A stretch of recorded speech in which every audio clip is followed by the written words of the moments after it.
O Fusca que deveria ter sido produzido aqui no Brasil na década de 90 e não foi. Eu não estou falando daqueles Super Beetles alemães com para-brisas abaulados, suspensão de variante 2, não. Estou falando do Fusca mexicano que era produzido lá no México, claro. No mesmo período em que o nosso Fusca estava sendo produzido aqui, estou falando do Itamar dos anos 90. Vamos ver as diferenças e as evoluções que aconteceram lá e que não vieram para cá.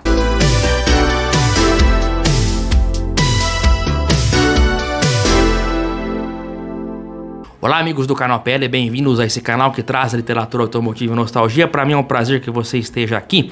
Nós já conhecemos a fundo a trajetória do Fusca no Brasil. Aliás, os nossos Volks têm a característica de serem basicamente os únicos a terem sido produzidos até o fim com as janelas menores. Na Alemanha, já em 1965, o Beetle, ganhou as janelas maiores. Eu até já cometi o erro aqui no passado de dizer que esses carros alemães tinham um teto mais alto. Mas é porque dá a impressão, se você olhar, até parece que o teto é mais alto mesmo, mas não é não. É a janela as janelas que são maiores. Essa modificação foi adotada basicamente em todos os países que o modelo era vendido, como o continente africano, Estados Unidos e México. E como hoje vamos falar do Fusca mexicano, eu acho que é interessante a gente falar um pouco, contar para você as evoluções do Fusca no México que aconteceram num ritmo diferente e mais acelerado do que aqui no Brasil. Lá ele é conhecido não como Fusca, mas como Escarabajo ou Vocho. Cada país aí, cada região do mundo, o Volkswagen tem um nome diferente. Sedã também é um nome que era comercialmente adotado. Para começar, a transição dos paralamas conhecidos e paralamas e faróis conhecidos como modelo olho de boi, essa mudança aconteceu lá em 70. Então, até 69 você tem o olho de boi, assim como no Brasil, e aí já com o modelo 70 passa a ter aqueles faróizinhos retos que no Brasil chegaram em 73. Mas ainda lá também com as janelas menores iguais ao do Fusca brasileiro. Curiosidade fica por conta do vigia traseiro, que ainda era aquele pequeno adotado nos Fuscas brasileiros até 66. Os 70 e 71 são marcados por essas características, pois em 72 o para-brisa panorâmico e janelas maiores foram adotadas. Sem dúvida, uma das maiores mudanças que aconteceram por lá. Como eu disse, a evolução do besouro mexicano aconteceu mais rápido do que aqui no Brasil, para variar, Vejam esta unidade anos 75, já com um visual que só chegou algo parecido com isso aí por aqui na década de 80. Vamos conhecer agora as séries especiais do sedã lá no México. Tem coisa interessante por aqui, hein? Vamos começar então com a primeira delas, que é o Volkswagen Sedã Sport Jeans. Foi vendido durante o ano de 75 também e estava disponível em duas cores, laranja cítrico e verde limão. No motor tinha carburadores Weber de série, rodas exclusivas e faixas decorativas também faziam parte do visual, além, é claro, do interior todo revestido em tecido tipo jeans. Sedã edição 20 milhões. A origem dessa edição se deve ao fato de que em 15 de maio de 1981 foi fabricada a 20ª milionésima unidade do Fusca no mundo. Por isso, foi lançado lá uma edição limitada pintada em prata metálico, também conhecida como Silver Bug. Esse modelo foi exportado para a Europa, inclusive. Sedã 30º aniversário. Em 1984, a Volkswagen comemorava 30 anos no México. Por esse motivo, foi lançada esta edição. O modelo estava disponível em duas cores. A primeira era o branco alpino, com listras pretas na parte inferior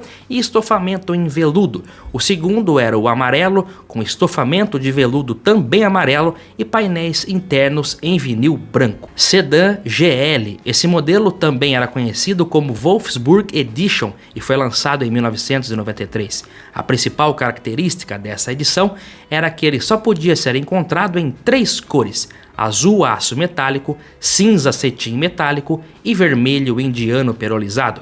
Tinha estofamentos de veludo preto e 2 espelhos retrovisores externos. No ano de 1994, a Volkswagen comemorava 40 anos de atividades no México. A fábrica de Puebla é a principal lá, né? É basicamente o que é a de São Bernardo do Campo aqui. E a Volkswagen mexicana, para comemorar esse aniversário de 40 anos, 4 décadas, criou 3 séries especiais do Fusca. 3 séries bem interessantes e que, inclusive, são desconhecidas pelos brasileiros, né? Vamos ver, então, as 3. Eram elas a Fire Beetle, Edition 1 e Sedan 40º aniversário. A Fire Beetle somente na cor preta, viu? Motor 1600i.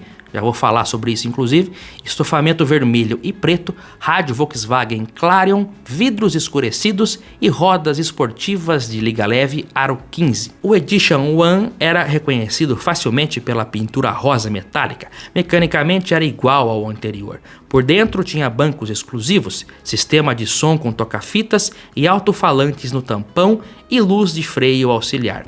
Apenas 50 unidades dessa versão foram feitas, sendo que 5 delas foram exportadas para a Europa. Por fim, a edição 40º aniversário, reconhecida pela cor bege Kansas, tinha basicamente tudo que as outras. O que mudava aí era mesmo as cores e os adesivos. Cada edição tinha seu próprio adesivo exclusivo. Não posso também esquecer do Volkswagen Arlequin, que foi produzido em 1996, mas numa baixa tiragem. Apenas 141 carros foram feitos, pelo menos oficialmente, sem contar as réplicas, né? Nessa época tinha também o Golf e Polo Arlequin, e na Argentina chegou até a existir o Gol Bolinha Arlequin. Até já falei sobre isso, sobre as curiosidades do Gol Bolinha.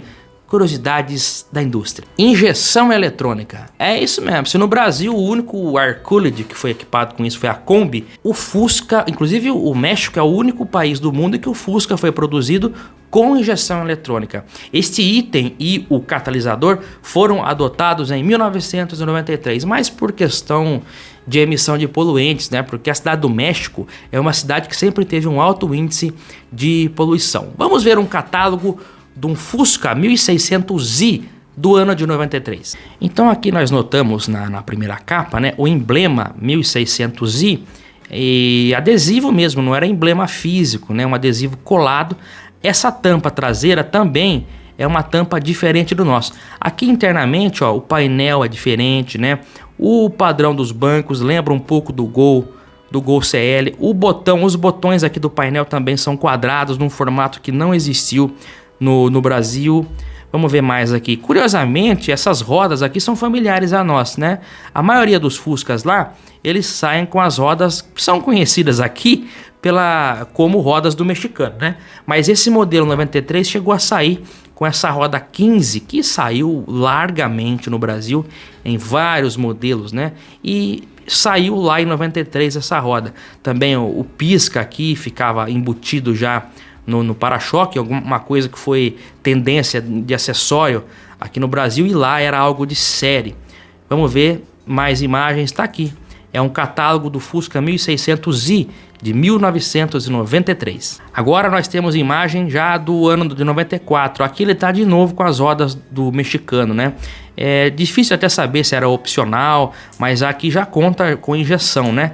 Inclusive, se você pegar aqui a tampa traseira, apesar de parecer a do nosso Fusca, é diferente. Essas entradas de ar aqui são um pouco menores e mais alinhadas do que o do modelo brasileiro. Aqui a gente pode ver bem, ó, o tamanho da janela, ela é mais alta, né? Então a carroceria permanece o mesmo tamanho, mas muda mesmo o tamanho das janelas, e o quebra-vento, o cajado é levemente inclinado, né? Sendo que no brasileiro é algo mais reto também.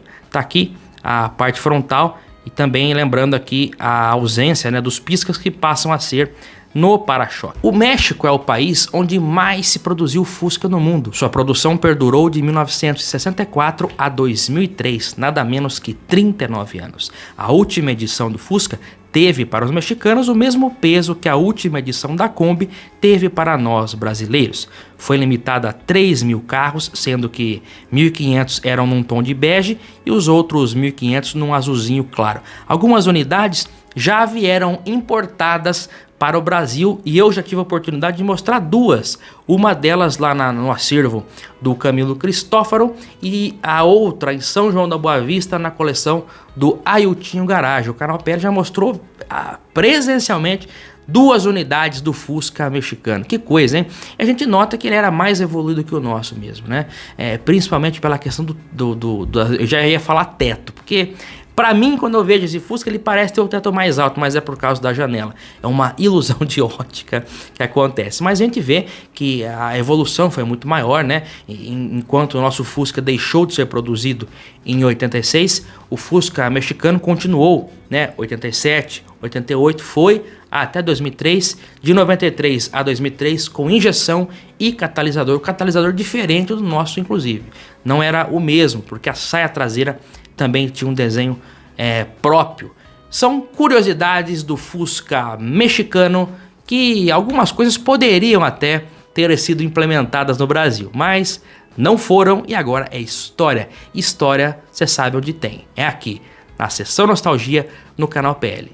Desejo a todos um bom final de noite para quem está vendo na estreia e para quem está vendo depois também. Um grande abraço, vou aguardar todos vocês no próximo vídeo aqui no nosso canal, Canal PL. Inclusive eu quero agradecer ao meu amigo Lucas da Yellow Plate. Nós fomos recentemente no museu do Roberto Lee, na cidade de Caçapava. Foi muito proveitoso a nossa visita lá, fomos muito bem recebidos e eu recebi lá das mãos do Lucas, né, da Yellow Plate, essa placa aqui, ó, que agora me condecora como embaixador da placa amarela no Brasil. Afinal de contas, já são inúmeros veículos regularizados pela Yellow Plate e muitos deles eu já tive o prazer de gravar presencialmente. Muito obrigado, Lucas. Grande abraço e agora sim o encerramento. Forte abraço, pessoal. Até mais. Tchau. Até o próximo vídeo.